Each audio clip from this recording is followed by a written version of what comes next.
অখিল গগৈ ডাঙৰীয়াই প্ৰকৃততে নিজে এজন হত্যাকাৰী। তেওঁ বেলেগক হত্যাকাৰী বুলি কোৱাৰ আগতেই তেওঁ চব প্ৰমাণ পত্ৰবিলাক আগতে গোটাব লাগে, কাৰণ তেওঁ ৰাজনৈতিকভাৱে এই কথা বতৰাবিলাক কৈ আছে। তেওঁৰ হাতত কোনো তথ্য নাই আৰু মুকলিকে মই তেওঁক আহ্বান জনাইছো যে তেওঁ মোক ব্যক্তিগতভাৱে আক্ৰমণ কৰিব নালাগে। তেওঁক যদি মই ব্যক্তিগতভাৱে আক্ৰমণ কৰোঁ, গতিকে তেওঁ ইয়াতে নিৰ্বাচন প্ৰচাৰ চলাব নোৱাৰিব। কাৰণ আজিৰ দিনত আপোনালোকে জানে অখিল গগৈৰ লগত শিৱসাগৰ কোনো ভোটাৰ ৰাইজ নাই।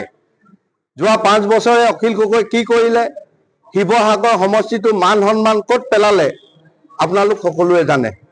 যে আজি বিধানসভাতে হওক বা বিধানসভাৰ বাহিৰে ভিতৰে যিবিলাক তেওঁ যিবিলাক কথা বতৰা কৈ আছে, কাৰণ বিধানসভাত অকল চিঞৰিলে সমস্যাৰ সমাধান নহয়।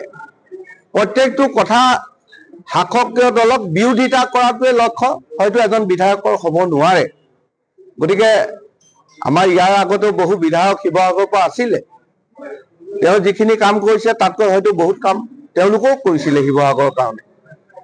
আজি তেওঁ বেলেগৰ ভেটিৰ ওপৰত থিয় হৈ তেওঁলোকে নাচ দি আছে। অখিল গগৈ আজি আমুকটো তেওঁ আনিলে, তামুকটো তেওঁ আনিলে, তেওঁতো ইয়াত একোৱে কৰিব এতিয়ালৈকে কৰা নাই। এজন তেওঁ বিৰোধী বিধায়ক, চৰকাৰে তেওঁক কোনো সুবিধা দিয়া নাই।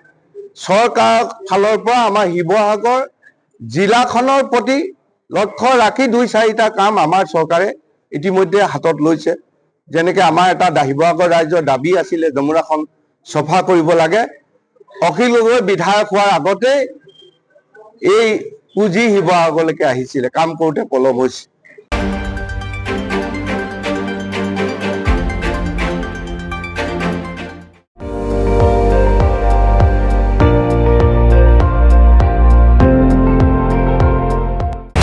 আপুনি চাই আছে ND24, সৰ্বশ্ৰেষ্ঠ নহয় সৰ্বোত্তমৰ দৌৰত।